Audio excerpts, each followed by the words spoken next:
coming out on this not too bad a day, but we have this lovely cozy room to sit in, so it's really quite enjoyable to be at the fireplace this time of year and to contemplate the holidays upcoming. My name is Helen Day, and I'm Vice President of the Friends of Maple Grove.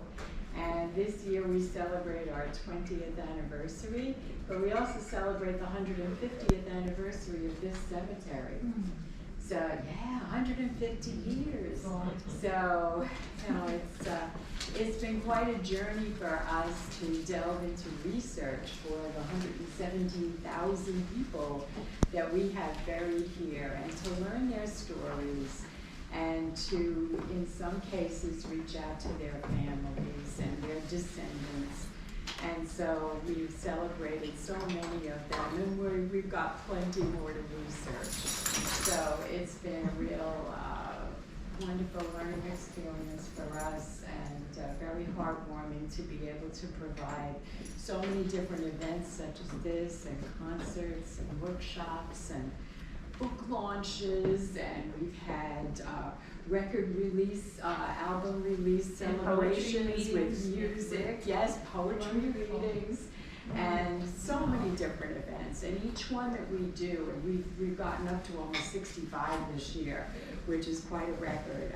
Every one we do is always dedicated to someone who is buried here at the cemetery, and so we remember them when we have these celebrations. And so the research is feeding through to that, and we publish a lot of it on findagrave.com, which is a worldwide free website where people post a memorial. As long as you're supposed to put someone on there if you at least know generally the cemetery that they're buried in, if not the exact plot, that's not a requirement.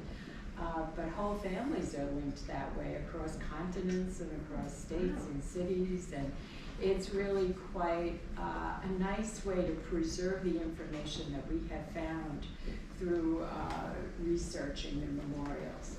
And so the information doesn't sit on our desktop, never to be seen by another person again. It's out there in the public venue. And so if people are doing research on families, they may find that. And we did find that.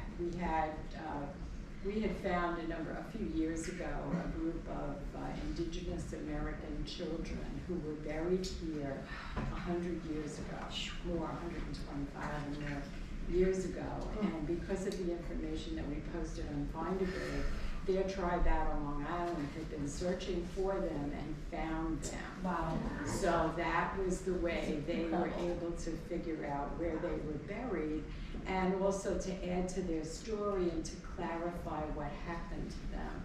So a collaboration, and it ended up having a beautiful memorial service for them 125 years after they died. And a magnificent 2 gravestones were created through a fundraiser by the tribe, and a beautiful symbol of a turtle on each of the stones. And What so, tribe was it? What was the name of that tribe? Unishak. The Okeechobee Nation. There's a Puspatek Reservation out on Long Island, and I think it's probably South Shore. That's the town I grew up in. Oh, I grew yeah. up next to that Yeah. reservation. Wow. Yes, so they are, and we met descendants of that family. They are related, they are cousins. You said Turtle Island, yeah.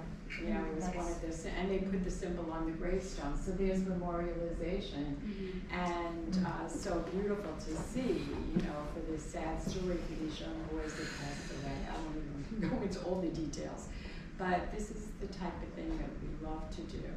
And so I welcome you today, and to enjoy the presentation by Concetta and her performance as well. So thank you so much. Thanks for having me. Helen and Carl are amazing. And the first time I came to Maple Grove, they gave me a full tour and all of the history and lore of the cemetery. It was so much fun. And I love Maple Grove, and it's so close to where I live, so I feel like this is my cemetery. This is my local community space where we can talk about death and dying. and we can talk about the history and the complicated history of how people died, how they were buried. My name is Concetta Abbate. I am a death doula. Has anyone never heard of a death doula? Never heard of a death doula? I heard of the doulas. So yeah, a birth doula assists someone who is giving birth, and a death doula assists someone who is dying, and that can be on any side of the spectrum before the time of death, or assisting family members after the time of death. And so a role of a death doula can be quite broad. It can range from sitting bedside and sitting vigil with someone to doing something more logistical, like filling out advanced care directive paperwork, which is something that I do with people. Or it can involve something more spiritual, like memorialization. And because I'm a musician, oftentimes I fall into that space. And I have played violin for dozens of funerals and memorial services, and people have also commissioned me to write original music for their person who has died. And as a death doula, music is my specialty. It's the thing that I've been doing since I was 4 years old. And so it's my special skill that I bring as a death doula, doing the work of assisting people and families who are going through the process of death, and also providing death education to the public, because you don't have to be actively dying to prepare, or not only for yourself, but also for your family members or your loved ones. It's obviously very taboo to talk about death.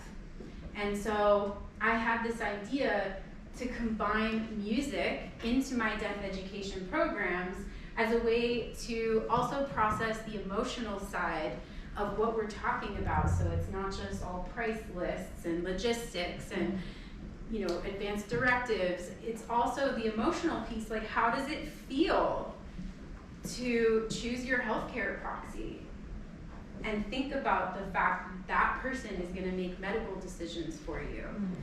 And so how does it feel to choose the song that's going to be played at your funeral? That's a complicated feeling.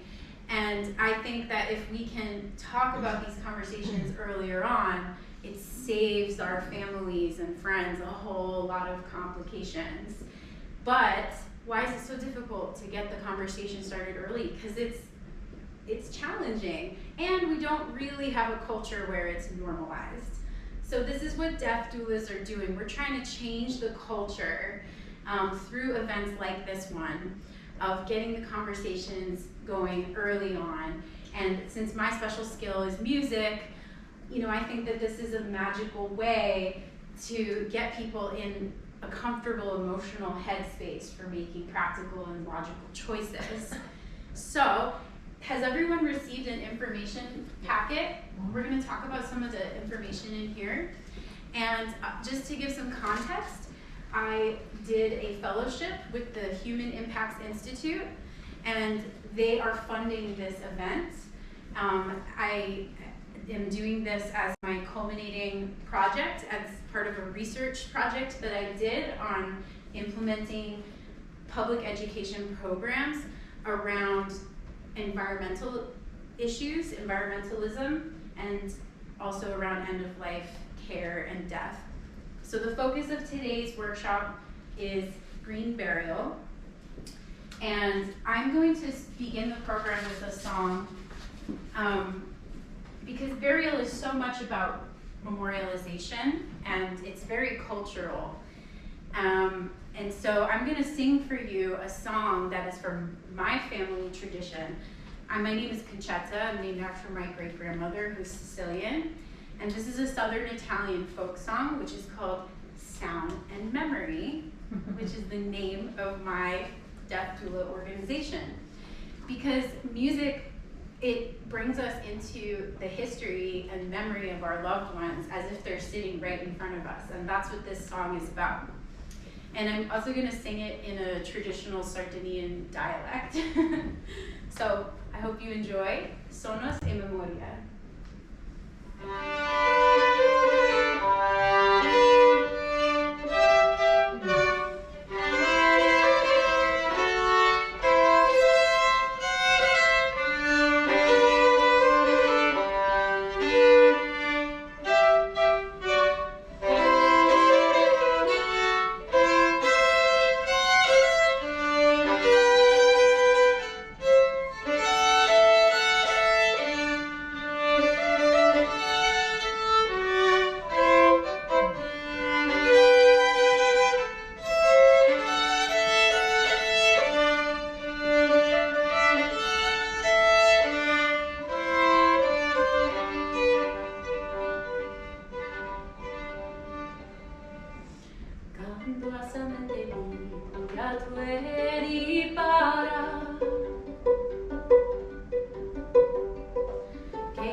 When we are, I have my own end-of-life care plan. I can't assist other people in making an end-of-life care plan if I don't have one myself. And so I have one updated every 5 years. I have my advanced directive with my healthcare proxy, and there's also a form that you can fill out in New York State to direct the person who you would like to be in charge of your funeral and the disposition of your remains. And if you don't choose who that person is, it'll go in an order of operations, which is your living spouse, your living parents, your living children, and then after that list, if there's no one, then it goes to a court-appointed guardian. And so if you have a specific idea of how you want to be buried, or what you want for your funeral, it makes sense to choose somebody who you can talk to about it and have a second person as a backup, just in case something happens. So the person who's in charge of my funeral is my best friend, Lily. And the second person who's in charge of my funeral is my other best friend, Charlie, and they're listed in that order.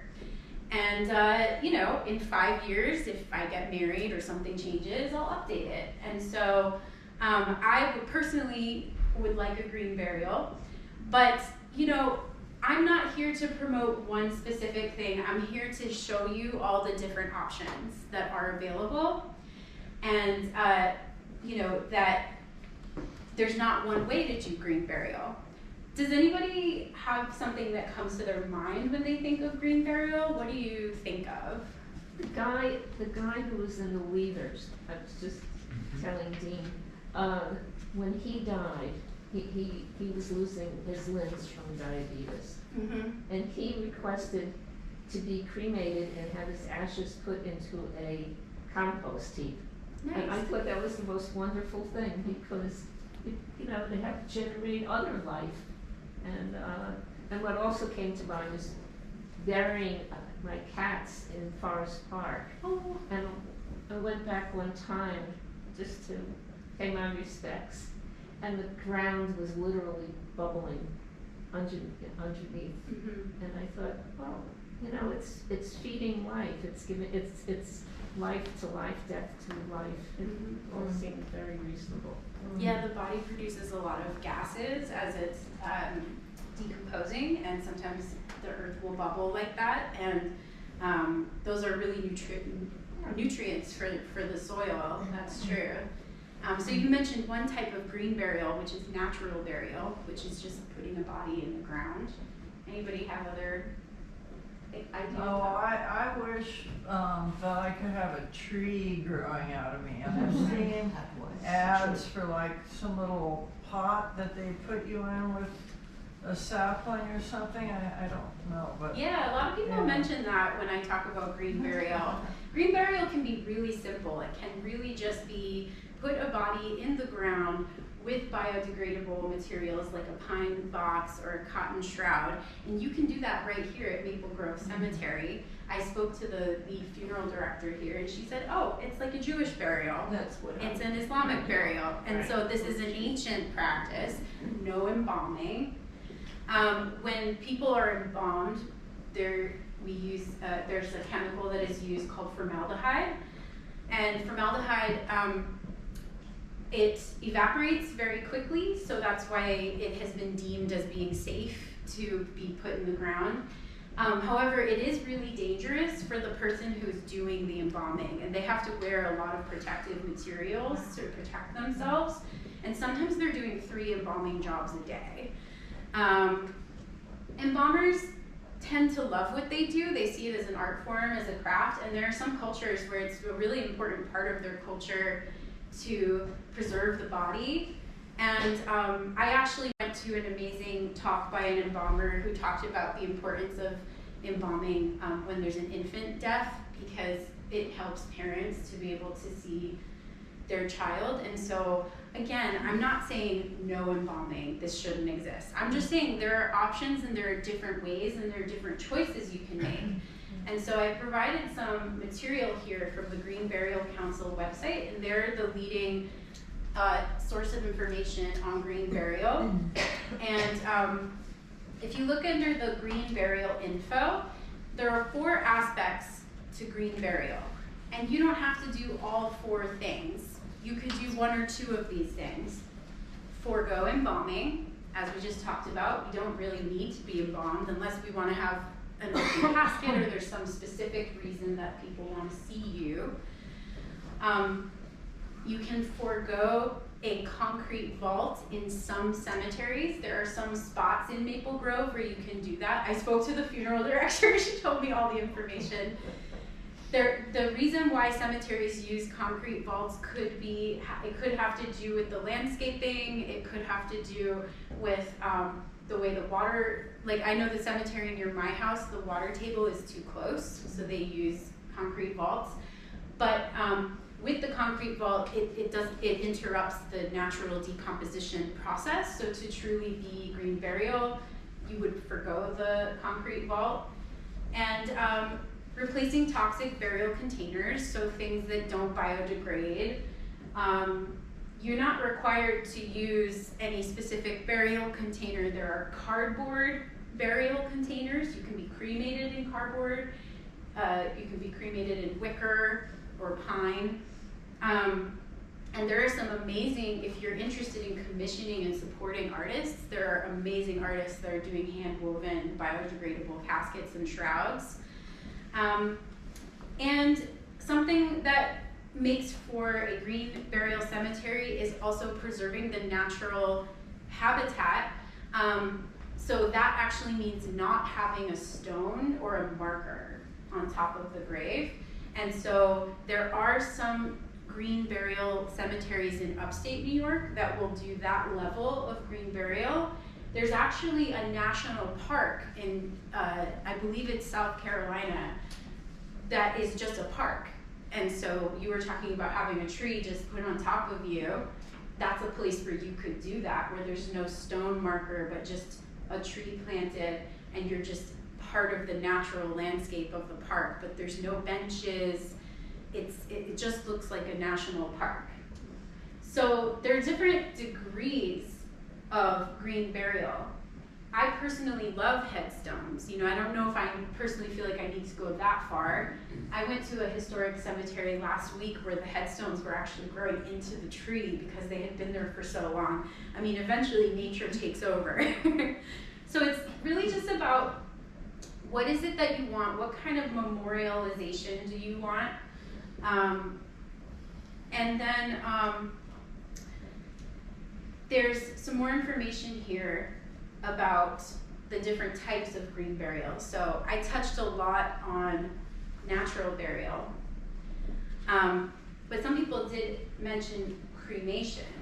So cremation is not considered a green practice in itself because it uses quite a lot of fossil fuels. It uses something like 40 tanks of an SUV to cremate a body, and produces a lot of gases. Now, if your loved one is cremated, that's also fine. You know what I mean? Like, there are options. There are different ways to do it, and cremation can be very affordable, and it can be very easy. Like, if you dealt with a difficult death and you don't have a lot of headspace for thinking about complicated burial practices, direct to cremation is affordable, easy to do, and you can, you have flexibility with the ashes for many years. You can think about what you want to do with them. So there's many upsides to cremation, but it's not considered green. There are alternatives to fire cremation that are considered green, such as aquamation, which interestingly, Desmond Tutu was aquamated because he wanted people to be aware of the practice. Unfortunately, currently, aquamation is only available for your pets I learned about in New York State. Can you explain what A that friend is? of mine aquamated her dog, and that's how I found out about it. Yeah, so aquamation is, and feel free to interject if you have questions. No, feel free, because I'm Does very... aquamation mean the body's liquefied? Yes. So the Okay, body- so you don't have ashes, you have this juice? Honestly, that's why people don't really like it, because you don't really have something to take away. They will grind the bones in a cremulator because that's like the one thing that's left, and then you can take the bones, but it's not really like as much as you have with ashes. And then the water, it just goes into the sewage system. So people are not crazy about this. Just because in terms of like the ritual of it, it's not very beautiful. Right. So explain that. I'll explain. Yeah, so the body is put in a pod, and then there's high pressure water that breaks down the body and liquefies it. And then that water goes into the drainage system. I know that with Desmond Tutu, he was put into the ocean. Wow. Works for me. However, it's not legal in New York State. Yeah. It's only legal for pets, but there are people who are advocating for this to be legal because people want green options. Yeah, so the body, in any type of cremation, the bones are kind of what's left. So with aquamation, that's what the remains end up being. And then another type of cremation that doesn't involve fire is terramation, and that is when they compost your body.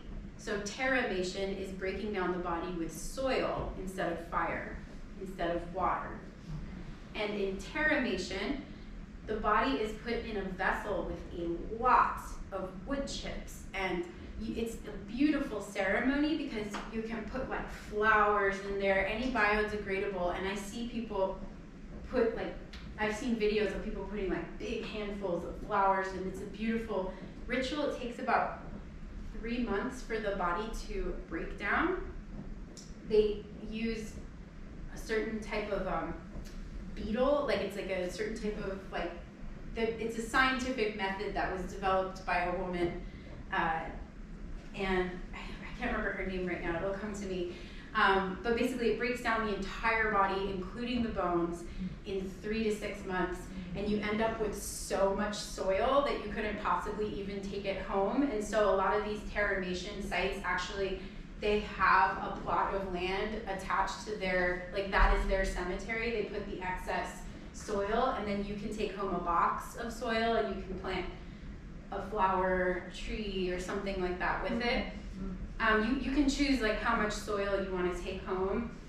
And so terramation is legal in New York, but not accessible. Nobody is offering it. It's technically legal, but the way the law is written, it cannot actually be put into practice. So it's quite frustrating.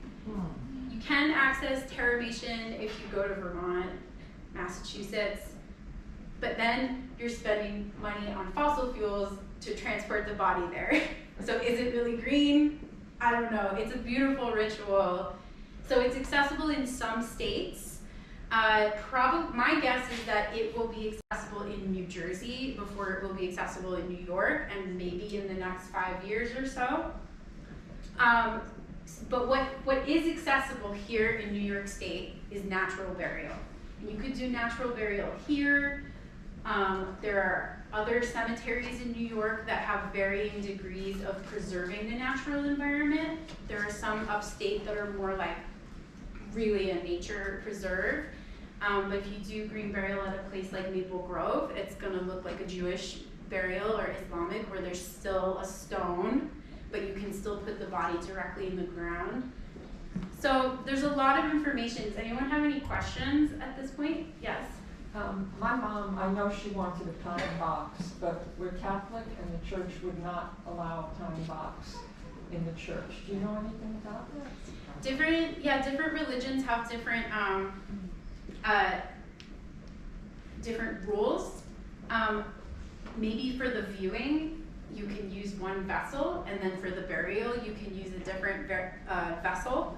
I hope that some of those, rules are changing in the Catholic Church, because obviously we want to care for the planet and steward the planet, and that seems like a spiritual goal. But I don't know too much about their rules. I know that some funeral homes will require you to be, you can't display the body in the pine casket, but you can then transfer it to the casket that you want. Anyone have any other questions? Yes. So I understand that cremation is not green, but when you have, let's say, you have the ashes, are there chemicals in the ashes, like if you put them in the ocean or something? That's why you can't throw ashes just anywhere, because they can carry chemicals, especially if the person died from cancer, for example. There could be a lot of radioactive remains in there. So that's why the state has specific rules about where you can put cremains, and also cremains are inert. They actually aren't that nutrient to the soil, because all the nutrients have been burned out of them. So I don't know the specific rules, but you can check online that New York State has specific rules. You can't throw them in bodies of water and things like that. And so the different types of green burial that I just mentioned are natural burial, aquamation, and terramation. And there are varying types of natural burial in varying types of cemeteries, including Maple Grove, if you are interested in being here. And so I already listed some examples of green burial containers. There's some beautiful silk shrouds that I've seen, and they have handles on them. And so for the ceremony, you can have 6 or 8 people carry the body with the handles, place them in the wicker casket, put flowers in there because they're biodegradable. Anything that's biodegradable, the body will be wearing something that's cotton or linen. And it's a beautiful ritual. I played for a green burial service back in May at a cemetery out on Long Island, and it was absolutely beautiful. The shroud, the casket, everything. And it's actually pretty affordable. A wicker casket, a cardboard casket, a shroud is much cheaper than a lot of those very expensive fancy caskets. People think green burial is expensive, but really you just have to buy the plot and the container. And you have to find, well, I'll get into this, but New York State requires that a funeral director oversees, you know, how you dispose a body, how you transport a body. So you have to work with a funeral director who's open to doing the things that you want to do. Because there are some funeral homes, as a private business, they might say we don't do that. But the New York State funeral laws, which I took off of the Funeral Consumer Alliance website, which is a great resource. They have all kinds of educational materials because when you're in grief, it's just really hard to make these decisions. So this website is a great resource. Funeral directors must be hired to file the death certificate, remove and transport bodies, obtain the transit permit, and supervise the burial and cremation. So there has to be a funeral director present at the burial. But there's no state law that requires embalming. You don't have to be embalmed. They may try to sell it to you. They may say if you want to be viewed publicly, you have to be embalmed. But you don't have to do it it may restrict you from having a viewing, but you don't have to do it. And consumers have the right to use an alternative container. So you don't have to buy the casket that they want to sell you. You can say, I already have this artist that I'm commissioning to make a wicker casket or something like that. And there are different types of eco-burial cemeteries. I also touched on that. A low-impact cemetery. This is a hybrid cemetery. This is considered a hybrid cemetery because they have some green, some not. Natural burial grounds and conservation grounds is like a national park. So there's very few of those, but there are some. Again, if you go to the Green Burial Council website, they have a map of all the places that you can see. So this is a lot of information. Anyone have any questions? Should we do a little reflective music? Or just hit her head? I just wanted to, first of all, I'm just so moved and inspired Thank you. by you and this beautiful place and sharing this topic with all of you. Let's see. As Concetta knows, I worked in hospice and palliative care. I'm a creative arts psychotherapist. And so I just remember the conversations. This was many, many years ago. So before this has really came about, you know. But I remember my father is cremated because the Catholic Church, they're Catholic. I remember some restrictions on that, and then thinking about my own journey and myself and my husband, and you know we haven't made our directives yet, and just so appreciate all that you're bringing forth and the way that you're bringing it forth. It just helps my brain take it in. Yeah.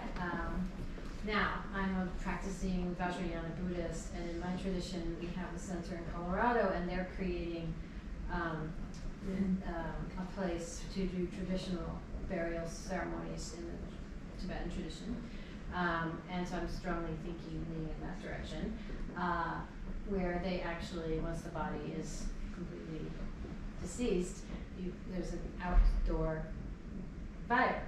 You know, they burn the body outside. Outdoor Cremation. And then the monks and the rinpoches will go through, because within the body there's a special name for these treasures. They'll find these, teacher would look at a skull, and he could tell you the life of the person by the shape of the skull and markings, and so they look at all these things. There's all these very powerful symbols, and so I'm thinking of that, we'll see. But a colleague, a friend of mine, a practitioner, her partner had died and she went somewhere where, I don't know what the process was, but she had stones. There were these stones that were made from his remains.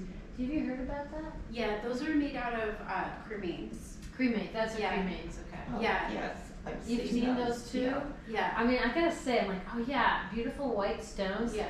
Hey, I'm gonna put Marianne on my fireplace. I'm like, There's that a sounds lot- kind of fun. There's a lot of beautiful artwork that people Yeah. make with cremains. People actually put the cremains in tattoos. They put Wow. them in jewelry. Oh, In jewelry. jewelry. Jewelry, I've I've seen it that, in yeah. jewelry. Colorado has the most liberal burial laws in the entire state. This is Colorado. It's the only place where you can do outdoor cremation. Okay. So like a lot of Hindus will do Yeah. services there Yeah. because they in their culture the spirit gets trapped if there's a thing above it. So it's very important to them to have open air cremation, Yeah, but yeah, which yeah. you can't do in like most places. Right. I guess sky burial, which is a form of Tibetan Buddhist burial where they put the body out for the vultures to eat. Yes, That's also green, but you can't do that in the Not United in States. My partner is very romantic about sky burial. We know we probably won't be able to do it, but I read that, I don't remember where, but the problem is that there's toxins in the bodies of the people, There can be. and Yeah. it's bad for the vultures. It Like, can be. It like can be, if you've yeah. been in a hospital Yeah. and gotten radiation treatment or drugs or, yeah. Yeah, it just Yeah. depends on how you died, really, Yeah. and what you ingested while you were alive. But in Tibet, there are people whose job it is to actually, it's not like you just put the body out, Right. they chop it up, they butcher that's right. it It's for a the whole birds to sacred- eat. yeah. And so there's a person whose job it Sacred. is to do that, and Wow. it's a very Because sacred you're job. used to it. Yes. And so that's, part of the process. But I just gave you all a lot of information, and so I'm going to play a little bit of music so we can reflect on the things that we talked about. This is a piece of music that I wrote about the death of a star and the birth of a star, and kind of thinking about the fact that everything dies, has a cycle and a process, even celestial bodies that we think of as existing forever and ever. So this song that I'm going to play for you is called Like the Light of Exploding Stars, and it begins with the death cycle and then goes into the birth cycle in the second half of the song. And while I'm playing this, feel free to have a look at the questions on this page, because I'm just trying to provide information. I'm not trying to advocate for one specific thing. What people want to do is really different for each person. So I hope you enjoy the music as you either close your eyes and listen and reflect, or check out some of those questions there in your pamphlet. This is called Like the Light of Exploding Stars.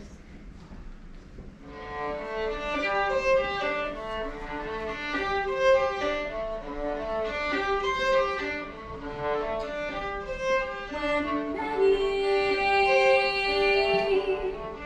versions of us are existing,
care proxies.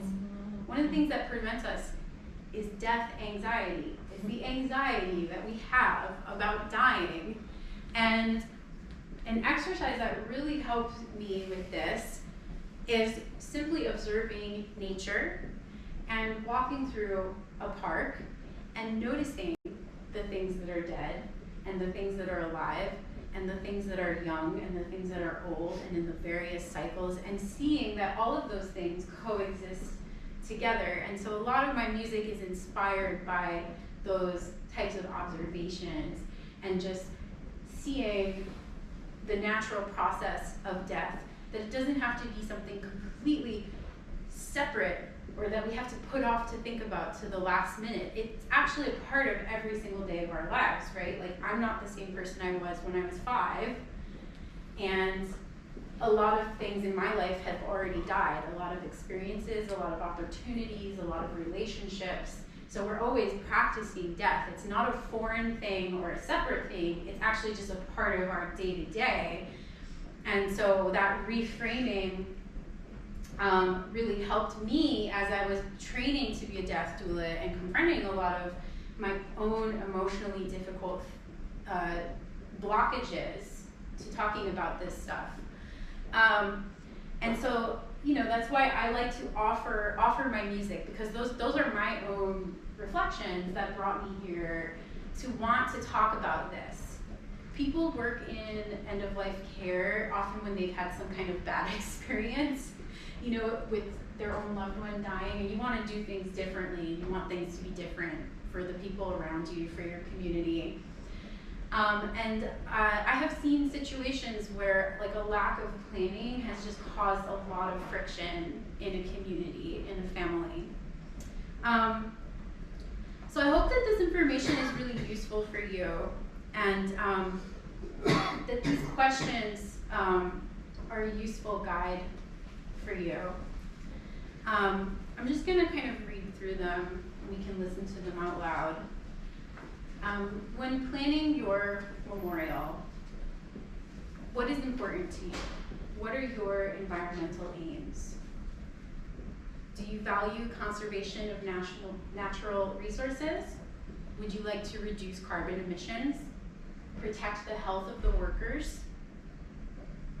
Preserve and restore habitat? Would you like the place where you are buried to be an ecological center that is open to the public for programs like this? Would you like to support something like that through choosing your burial? What are your economic aims? Maybe you don't want to spend extra money on ceremony. Maybe you want to eliminate the vault. Maybe you would like the opportunity to put a second body into a grave so that you're only buying 1 plot instead of 2. These are things you can ask your funeral director. Would you like to use a simple casket or shroud? What are your spiritual aims? Would you like your family members to be able to visit you? Would you like there to be a specific site? Because in a conservation cemetery, you may not know exactly where the person is buried. Would you like your family and friends to participate actively in the ritual of your burial?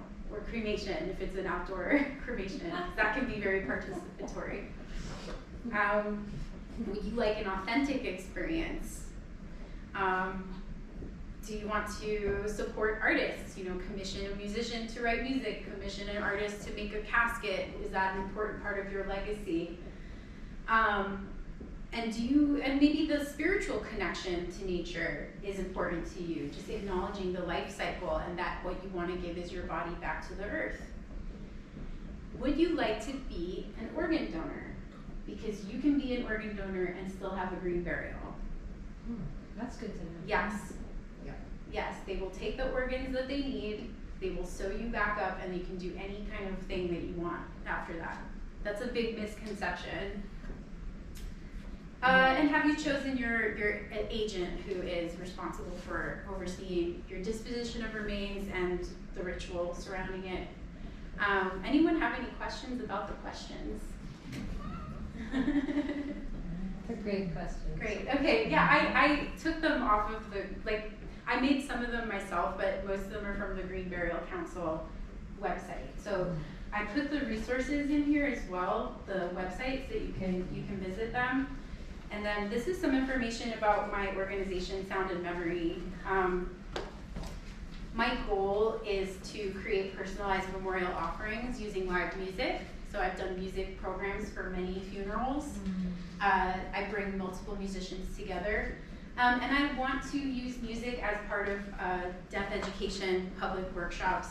And so if you would like to do like a one-on-one session with me and like do some more specific logistical end-of-life planning, feel free to reach out. Or if you're interested in booking me for another public program, all the information is there. These are all of my albums, so if you'd like to support my music, the music that you heard is a little sample from all of the different albums, and Skip is actually playing on this one. And this one comes with the candle, like when you buy the CD, you also get the candle. And so the albums are $20 each. If you have any questions about them, let me know. And yeah, anyone have any questions? Are you dealing with pets at all? I don't personally specialize. I played violin for a doggy burial once, and sort of did some emotional coaching for this person who had to put their dog down. But I also, as a death doula, I have access to other death doulas who specialize in certain things. So if there's something specific you're looking for that I can't offer, I can connect you with someone. So feel free. And I will reach out to you because I actually offer burials in California for pets because the system here is complicated and very expensive. So not everyone just the way what they want for themselves. They want something specific for their pets, and that's not something that can actually always be provided here, especially at the cost. So I have security clearance with some of the airlines that fly out, and we can also make it as green and eco as possible as well, even once upon arrival after the fact. But I'll reach out to you if you want to know anyone or want to connect. Yeah, I know a lot of people who are specifically for working in pets. like pet spaces. Yeah, I know when my dog died here, they told me I had to cremate her. Like I couldn't take the body out to Long Island or something. Like so, there are like specific rules. That is something that you end up living with for the rest of your life of what is told for you to do. Yeah. And that's a part of, you know, that unfortunate part of that process that one can't always kind of find space for after the fact. That's the thing. Yeah, So, if you plan ahead, you have more options. If you're in a last minute situation, there may not be availability of a plot. There might not be somebody available to transport the body. So, you know, I found a Green Burial funeral director and put their contact information on my form that my next of kin have access to. Because they're not going to know what funeral director do I call who will do this. And I present for funeral directors. I actually have a national, like I teach classes to funeral directors, and not many of them are offering these kinds of options. I know people who their financial situations have gone south, and they come to this, they plan something. Is there a foundation that people turn to for this? Actually, New York State and New Jersey provide burial assistance programs, like through the state. Certain people qualify for them. And green burial can be just as affordable as cremation. So I know that the plots, I don't know how much a plot costs here, but the Green Burial Cemetery that I played for out in Southampton, it was like $1,200 for a plot, and then the casket is, you know, it can be as affordable as a box of cardboard. So I don't think you can get cheaper than that, because even cremation is going to cost like $3,000 to $5,000. But there are assistance programs through the state for people. Yeah. That's good. I'm glad to hear that. Any other questions? I think you gave us more So to much. think about. Yeah. I do have a will. Yeah. I do have an agent. That's great. but I never thought of, I will be cremated, but I never thought of all the other things that you've mentioned. I didn't know a funeral director has got to be part of whatever ceremony. So I think it just gave me something more to think about. As long as the body is present. If the body is not present, you don't need a funeral director there. Like, let's say you do a memorial service 5 years later after someone has already been cremated. The funeral director has to be there if the body is present. So for cremation, you need a funeral. Okay, Yeah. so at some point or other, no matter how it's done, you still need a funeral. Yeah, that is true in New York State. There are states where that's not true, but in New York State, funeral directors have to be present. Even if you want to do a home funeral, if the body is being displayed in the living room, that's fine, but the funeral director has to be there and oversee everything. Make sure that, you know, the body's not like decomposing in the living room or something. So it's really just a matter of finding a funeral director who offers the thing that you want. And I think more people are open to it. It's starting to change. I present at conferences for funeral directors, and people have a lot of questions, and a lot of funeral directors want to make their clients happy and they want to adapt. So you have to just find someone and talk to them about what you want and see what they can offer. A lot of funeral homes, to have a public viewing, they will require embalming. So if you don't want embalming, it might mean foregoing the public viewing unless you find a green funeral home. I know there's one in Manhattan, there's one in Brooklyn, there's not that many of them, but if you go to Green Burial Council, they have a list of them. So a green funeral home will allow you to have a viewing without embalming, depending on how that person dies. They will have to assess, you know. Yeah. It's good to know all the options. It's really, Yeah. So helpful. Yeah. So I was thinking I'll close with some music, and yeah, thank you so much for coming to this event, and thank you to Maple Grove for hosting. Thank you to you know, the Human Impacts Institute for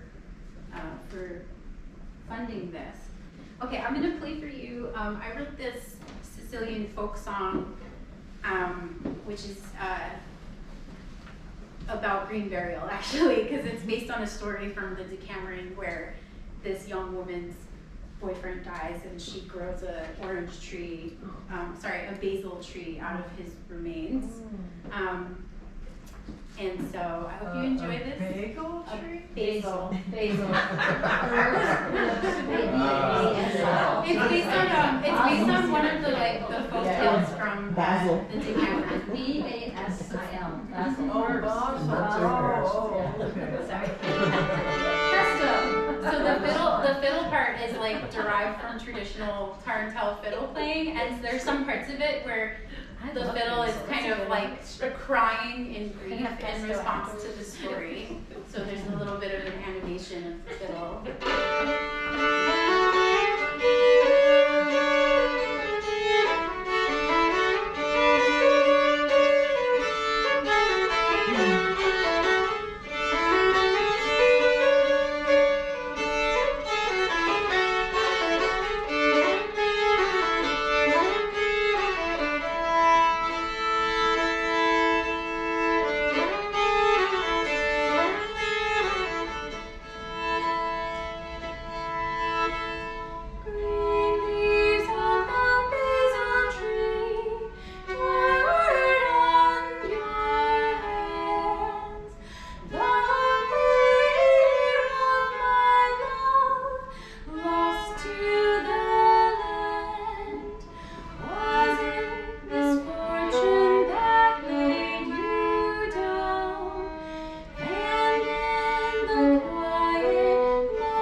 I gave you so much information, so email me if you have any other questions, because I can direct you to resources. Beautiful. Do you do presentations at senior centers?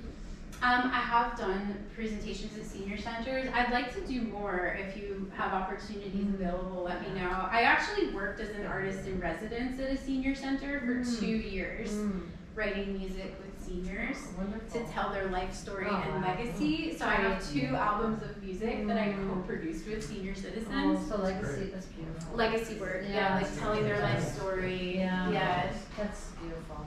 Yeah. Wow, thank you so much. Yeah, if you like take some music home with you, there's some albums here. Yeah, Skip is on this album. Skip is very much on this album. Did you take Mendo's? Yeah, so my memo is here, and also Zell. Yes. Ooh. And so this comes with a candle, so like some of them